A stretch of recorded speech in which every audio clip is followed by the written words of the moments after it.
Hey guys, welcome back to TechMan. Today, let me show you how to turn off auto dubbing on YouTube mobile videos, Android. Here's how to turn off auto dubbing on YouTube mobile for Android.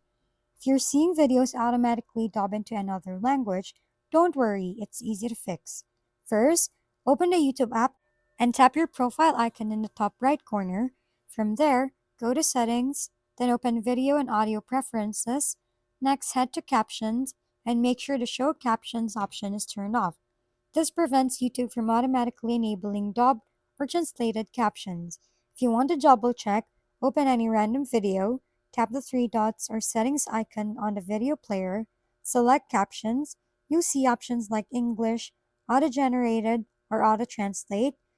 Just tap turn off captions to disable auto dubbing for that video. That's it. You've successfully turned off auto dubbing on YouTube mobile for Android. If we've been helpful, kindly give us a thumbs up and don't forget to hit the subscribe and bell button for more contents. For any questions and suggestions, comment down below.